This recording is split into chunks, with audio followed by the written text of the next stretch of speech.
After what illness did your life change dramatically? Mosquitoes are a huge problem in India, especially with the heat.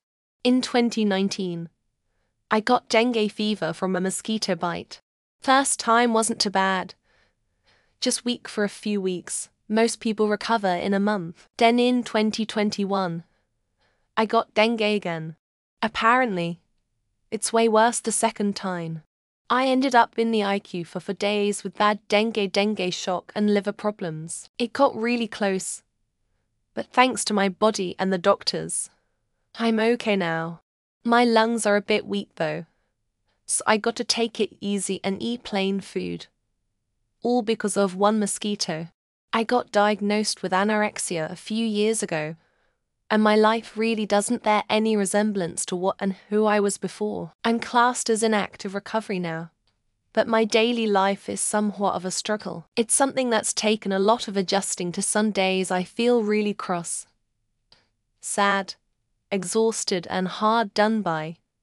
But then I remember that I'm still here to tell the tale, and I'm grateful for that. Living is a privilege that many don't experience, especially some of the poor people who didn't make it out of the clinic.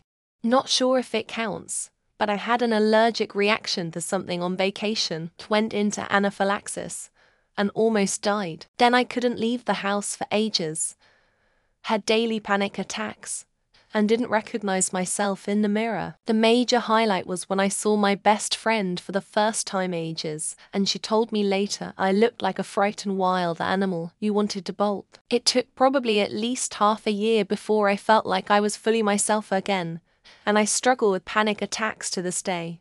Diabetic in America here.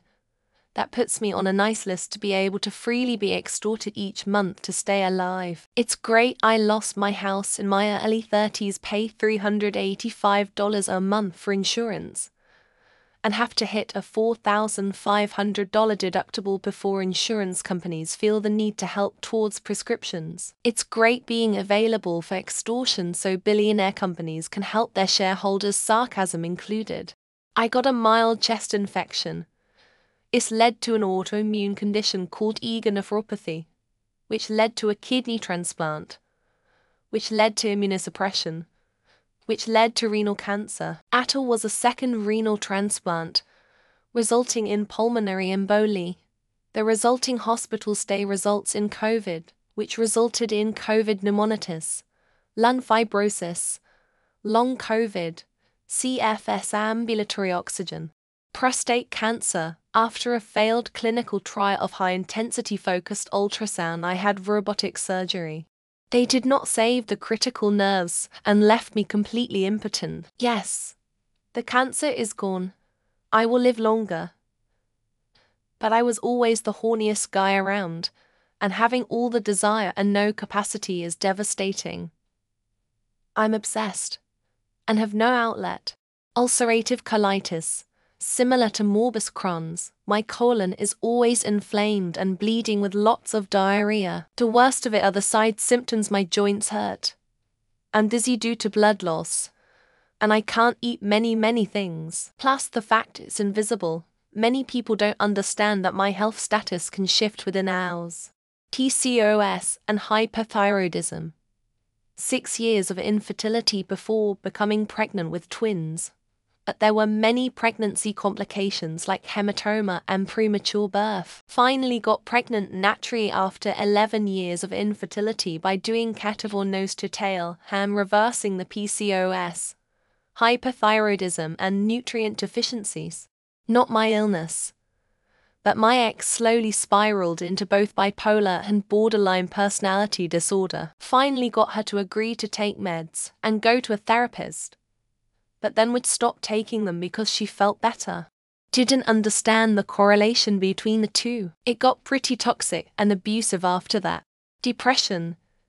It takes most of your time.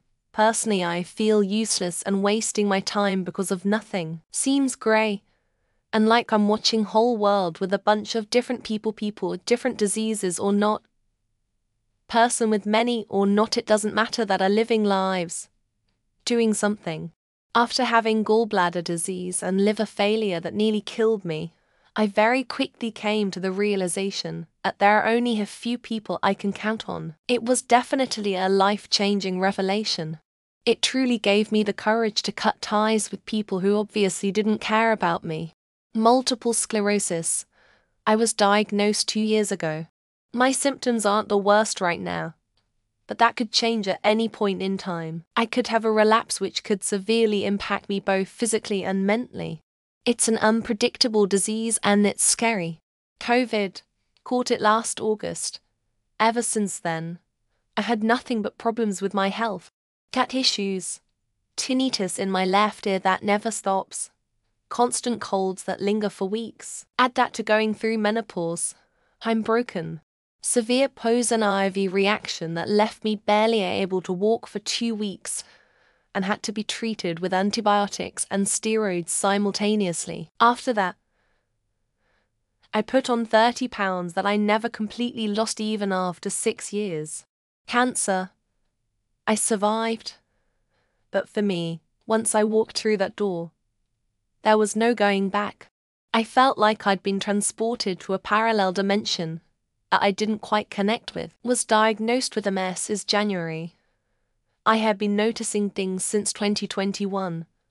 But this latest relapse really took a toll, and I'm very aware life will never be what it was before. My brother's brain tumor led to his inability to work, and then to his wife leaving him. Today, he lives alone and on disability. Dorona got long COVID really bad, were able to run half marathons before and needed a wheelchair bad days after. 2016, a metal hatch door fell 8 feet on my head, and I suffered a pretty bad TBI. I look at life a lot different now. Not illness, at dislocating my knee. 3 years and 3 surgeries later, and still trying to get back my mobility. Epilepsy.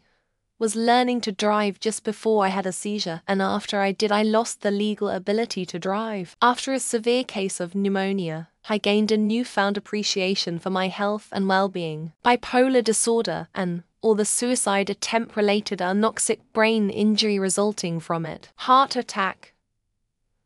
Hard to say, completely changed diet. Lost 25 pounds.